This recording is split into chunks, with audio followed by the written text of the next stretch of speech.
Assalamualaikum warahmatullahi wabarakatuh. Halo semuanya, kali ini kita akan membahas mengenai perjalanan pendidikan nasional pada mata kuliah Filosofi Pendidikan Indonesia.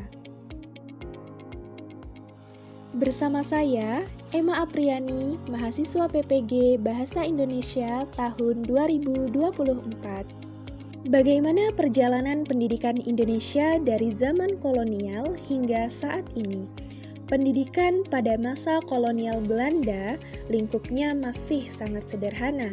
Yang boleh mengenyam pendidikan hanyalah anak-anak pejabat dan itu pun hanya bisa sekolah semi Eropa. Namun, setelah masuk pada zaman etis sistem pendidikan sudah agak mulai terbuka untuk orang-orang luar. Tidak hanya anak-anak pejabat saja yang boleh bersekolah.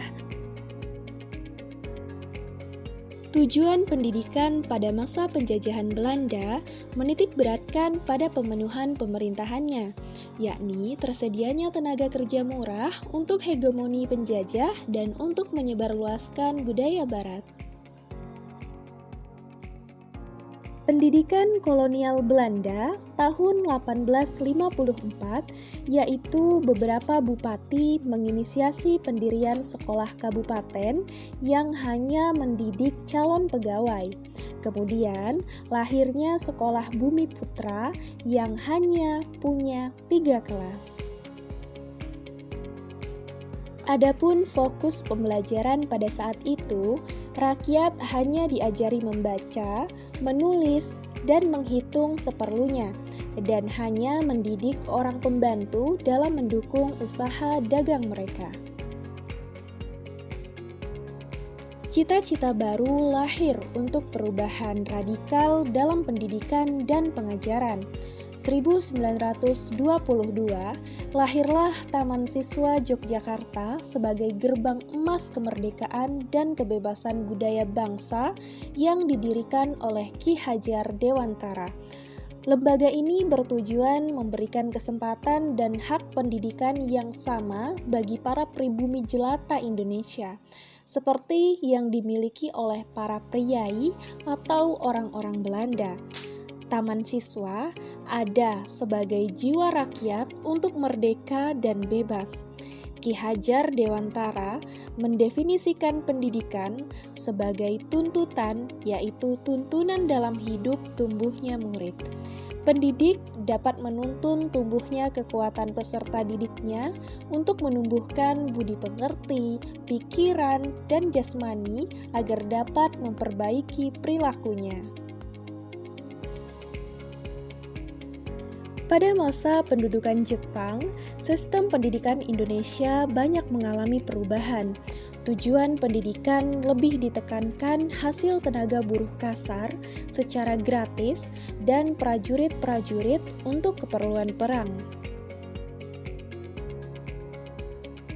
Pada masa kemerdekaan, tujuan pendidikan adalah untuk mendidik menjadi warga negara yang sejati, bersedia menyumbang tenaga dan pikiran untuk negara dan masyarakat. Pendidikan pada awal kemerdekaan terdiri atas 4 tingkatan, yaitu pendidikan anak usia dini, pendidikan dasar, pendidikan menengah, dan pendidikan tinggi. Untuk pendidikan tinggi, sudah ada sekolah tinggi dan akademi di beberapa kota seperti Jakarta, Klaten, Solo, dan Yogyakarta. Selain itu, ada pula universitas seperti Universitas Gadjah Mada. Kemudian, pendidikan di Indonesia pada abad ke-21 menjadi abad globalisasi.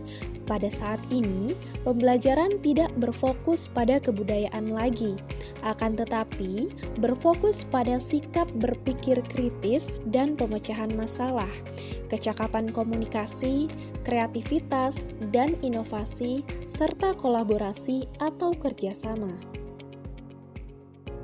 Saat ini, sistem pendidikan di Indonesia yang dijalankan adalah sistem pendidikan nasional. Sistem pendidikan ini berlaku untuk semua jenjang pendidikan, dari pendidikan dasar hingga tinggi.